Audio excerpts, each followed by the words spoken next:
E aí pessoal, tudo bem? No vídeo de hoje a gente vai começar uma série nova aqui no canal, onde a gente vai falar sobre a avaliação por imagem dos pares cranianos. E nesse primeiro vídeo, nós vamos falar sobre o primeiro par craniano, que é o nervo olfatório. Se é a sua primeira vez aqui no canal, seja muito bem-vindo. Meu nome é Rafael Lourenço e se você gosta desse tipo de conteúdo, clica aqui embaixo para se inscrever e clica no sininho para ser notificado toda vez que a gente postar vídeos novos. Vamos lá? Então, o nervo olfatório é o primeiro par de nervos cranianos. É um nervo aferente que leva informações sobre o nosso sentido do olfato até o sistema nervoso central, onde ele vai ser interpretado. E esse nervo, ele se origina nessa região aqui da cavidade nasal, nesse recesso mais superior aqui da cavidade nasal, que é conhecido como recesso superior ou recesso olfatório. É aí que se encontra o epitélio olfatório, onde vários feixes vão se juntando em pequenos nervos, que são esses que a gente vê destacado aí. Todo nervo craniano vai ter um orifício de entrada ou de saída da cavidade craniana, e com o nervo olfatório não é diferente. O orifício através do qual, ou melhor, os orifícios através dos quais esses nervos olfatórios vão entrar na cavidade craniana são os orifícios da placa cribriforme, que a gente vê destacada aí agora em verde. Quando esse nervo entra na cavidade craniana, ele vai se juntar nessa região mais tumefeita aqui, que nós chamamos de bulbo olfatório. Esse bulbo fica nessa área da cavidade craniana que nós chamamos de goteira olfatória. E aqui nós vemos os dois bulbos olfatórios em uma imagem por outro ângulo. A partir desse ponto, o nervo olfatório vai continuar como trato olfatório, que nós vemos aí destacado em roxo nesse momento.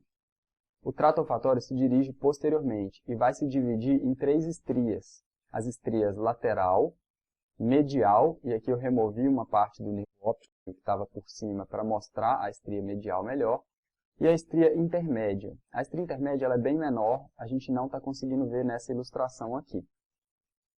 A partir desse ponto, o nervo olfatório vai se dirigir às áreas corticais de interpretação do sentido olfatório, certo? O que a gente chama de córtex olfatório primário. As principais áreas corticais de interpretação do nosso sentido do olfato são essas que eu estou destacando em roxo. Aqui eu destaquei do outro lado só por questões didáticas, mas a gente tem essas áreas dos dois lados. E quais seriam essas áreas? Principalmente essa região aqui mais mesial dos lobos temporais, aqui o uncus do lobo temporal, a região do córtex entorrinal, e essa área aqui frontobasal dos giros orbitais, principalmente o giro orbital medial. E como que nós podemos identificar essa anatomia toda por imagem? A maneira mais fácil é nós avaliarmos aqui os cortes coronais T2. Nesses cortes o nervo fica contrastado contra o líquor e nós podemos ter uma avaliação mais adequada deles. O epitélio olfatório que eu mostrei ali na ilustração anterior, no recesso superior da cavidade nasal, não é visível nos métodos de imagem, nas resoluções que nós temos disponíveis hoje. A primeira estrutura que nós conseguimos identificar do nervo olfatório é o bulbo olfatório, que fica aqui nessa região que nós chamamos de goteira olfatória. Então eu vou destacar por imagem aqui a goteira olfatória, pintei ela aqui em verde, e eu vou pintar em roxo também os bulbos olfatórios para que vocês possam identificar eles. Agora eu vou tirar essas imagens que eu colori para vocês poderem ver como que seria a imagem original. Então aqui nós temos os dois bulbos olfatórios, circundados aqui pelo líquor na goteira olfatória. Algumas vezes nós conseguimos identificar também por imagem os tratos olfatórios. Aqui eu coloquei um corte axial que caiu exatamente sobre eles, e nós conseguimos ver de um lado e de outro os tratos olfatórios que estão pintados aí em roxo para facilitar a identificação. Bom, sobre a anatomia do nervo olfatório é bem simples, é isso. Basicamente são essas as estruturas que você precisa identificar na sua prática diária. Então vamos continuar. A gente podia ficar aqui o dia inteiro falando sobre patologias dos nervos olfatórios, mas esse vídeo ia ficar muito longo, também não é o objetivo. Então eu trouxe aqui as principais patologias que eu acho que todo mundo precisa conhecer sobre esse par de nervos.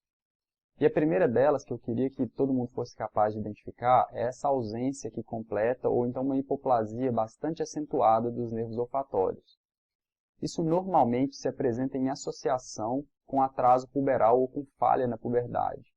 Geralmente esses pacientes não identificam a anosmia que eles possuem até que o atraso puberal ou que a falha puberal se apresente. Então, esse paciente costuma chegar para a gente para fazer uma avaliação por imagem, mais ou menos ali na idade de iniciar a puberdade. E por imagem é bem isso mesmo que nós vamos identificar, essa ausência ou uma hipoplasia bastante acentuada, principalmente aqui na região dos bulbos olfatórios. Observem que eu estou mostrando aqui a goteira olfatória, onde deveriam estar presentes os bulbos e nós não os vemos. Compara com essa imagem que eu mostrei aqui da anatomia normal, como a gente consegue identificar bem os bulbos olfatórios. Quando isso ocorre, nós chamamos de síndrome de Kallmann. Isso pode acontecer em associação com diversas outras anomalias, como por exemplo, defeitos da linha média, fenda palatina, agenesia renal, displasia septo-óptica, entre outras várias. Então fiquem atentos para reconhecer esse sinal toda vez que vocês forem avaliar um paciente com atraso puberal ou com falha na puberdade, principalmente dentro do contexto clínico de anosmia. A próxima patologia que nós encontramos com uma certa frequência são os traumatismos do nervo olfatório. E aqui no momento do trauma, na investigação aguda, é muito mais fácil nós identificarmos fraturas ali da região etimoidal, da goteira olfatória, do que alterações no nervo olfatório em si. E normalmente esses pacientes não vão chegar para avaliação do nervo olfatório logo no momento do trauma. Normalmente essa ressonância vai ser feita posteriormente, ela é postergada. E o que nós vamos observar normalmente nas lesões traumáticas dos nervos olfatórios são essas alterações de sinal caracterizadas aqui por hipersinal em T2. Isso, num contexto mais agudo, pode estar relacionado a um processo mais inflamatório e edema ali dos nervos olfatórios, mas num caso mais crônico, de uma lesão mais antiga, que realmente danificou ali as fibras dos nervos olfatórios, isso pode estar relacionado a uma área já de encefalomalácia, no caso uma neuromalácia.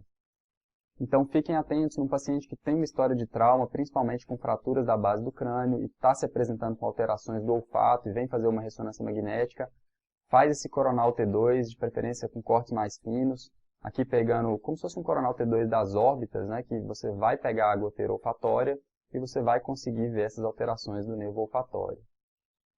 Uma outra questão aqui que é frequente nessa região são as neoplasias extrínsecas, ou seja, as neoplasias que não estão diretamente relacionadas aos nervos olfatórios, mas que acontecem aqui na região da goteira olfatória, então nós precisamos conhecer. E uma das que mais aparece é o meningioma aqui da goteira olfatória. Então aqui na imagem nós temos um exemplo de uma lesão expansiva extraaxial, nós podemos ver aqui que ela é claramente extraaxial, que ela se origina ali da goteira olfatória e comprime o nervo olfatório, ou pelo menos toca, circunscreve esse nervo olfatório aqui à esquerda. Essa lesão apresenta uma impregnação homogênea pelo contraste e é um meningioma, como muitos de vocês já devem ter imaginado. Os meningiomas da goteira olfatória são relativamente frequentes e muitas vezes a primeira manifestação que esses pacientes vão ter são alterações do sentido do olfato. Então, quando for o caso, fica atento, de novo, faz um protocolo mais voltado ali para essa região da goteira olfatória, que vocês vão conseguir identificar essas lesões, ainda que elas sejam bastante pequenas, menores do que essa que eu mostrei. Uma outra neoplasia extrínseca que vai afetar o nervo olfatório é o carcinoma sinonasal aqui da região etimoide. Normalmente o padrão de imagem é de uma lesão expansiva agressiva que invade as estruturas adjacentes, como nós podemos ver aqui, se estende tanto inferiormente aqui para a cavidade nasal, quanto superiormente para a cavidade craniana aqui na goteira olfatória. Normalmente essas lesões têm limites bastante imprecisos, às vezes é difícil determinar onde a lesão termina e onde começam as regiões saudáveis ali de tecido não acometido. Normalmente essas lesões vão apresentar impregnação pelo contraste, seja o iodo na tomografia, seja o gadolínio na ressonância, ainda que essa impregnação muitas vezes seja um pouco heterogênea. Como essas lesões se originam normalmente aqui do recesso olfatório da cavidade nasal e elas se estendem tanto cranialmente quanto caudalmente, às vezes a gente observa esse aspecto acinturado aqui da lesão, como se ela tivesse uma cintura no meio, bem na região onde ela se originou. E o principal diagnóstico diferencial dos carcinomas etimoidais seria o neuroblastoma olfatório, também conhecido como estésioneuroblastoma. Esse tumor já é um tumor intrínseco do nervo olfatório. Ele se origina naquele epitélio olfatório que eu mostrei para vocês, no recesso superior da cavidade nasal. Da mesma forma que o carcinoma etimoidal que eu mostrei para vocês, ele pode se estender tanto inferiormente para a cavidade nasal, quanto superiormente para a cavidade craniana e ganhar ali a goteira olfatória e invadir os bulbos olfatórios. É por isso que o aspecto de imagem é muito parecido com o carcinoma etimoidal que eu mostrei para vocês agora. É uma lesão expansiva, bastante agressiva, que invade as estruturas adjacentes, pode invadir a cavidade nasal inferiormente, pode se estender superiormente também para dentro da cavidade craniana, tomar ali a goteira olfatória, invadir os bulbos olfatórios, pode invadir também a cavidade orbitária e até o parênquima encefálico pode ser invadido por esse tipo de lesão. Da mesma forma que o carcinoma etimoidal, ela tem limites imprecisos, às vezes é difícil identificar onde a lesão termina e onde começa o tecido não comprometido, adjacente. Então essas duas neoplasias podem ter esse aspecto mais acinturado. Uma coisa que pode ajudar na diferenciação dos neuroblastomas olfatórios ou estésioneuroblastomas do carcinoma etimoidal é que os neuroblastomas olfatórios eles podem ter esses cistos peritumorais, principalmente aqui na interface entre o tumor e o parênquima encefálico. Observem aqui nesse corte coronal como nós vemos cistos aqui, imagens císticas adjacentes aqui ao tumor, entre o tumor e o parênquima encefálico. Isso ajuda, isso é mais comum nos estésioneuroblastomas e se você vir essas imagens, você pode pensar um pouco mais nos estésioneuroblastomas, mas alguns carcinomas etimoidais também vão apresentar imagens muito semelhantes. Então toma cuidado, não vai ser tão enfático na hora de usar isso como diferenciação entre essas duas lesões. Na própria imagem que nós mostramos aqui como ilustração para carcinoma etimoidal, nós vemos uma imagem aqui que parece um pouco um cisto peritumoral e podia facilmente levar alguém a acreditar que isso fosse um estésioneuroblastoma. Então, na hora de laudar, vamos ter calma, chama de lesão expansiva, descreve bem quais estruturas estão sendo invadidas pelo tumor. Isso é muito mais importante do que você querer acertar o diagnóstico. É muito difícil a gente, por imagem, acertar entre um diagnóstico e outro. Tudo bem? Então, conhecendo essa anatomia, sabendo fazer a avaliação dela por imagem e conhecendo essas poucas patologias que eu trouxe para vocês aqui hoje, vocês vão ser capazes de fazer a maior parte dos diagnósticos que chegam para a gente relacionados aos nervos olfatórios por imagem. É claro que existem diversos outros diagnósticos que nós precisamos conhecer enquanto radiologistas, principalmente enquanto neuroradiologistas, mas eu não tinha como trazer todas as possibilidades aqui num vídeo no YouTube. É importante que cada um estude mais a fundo esse assunto em casa. Então, pelo vídeo de hoje é isso, eu espero que você tenha gostado. Se você gostou, deixa seu like aqui embaixo, compartilha esse vídeo com quem você acha que pode ter interesse nesse tipo de conteúdo. E a gente se vê no próximo vídeo, quando nós vamos falar sobre os nervos ópticos.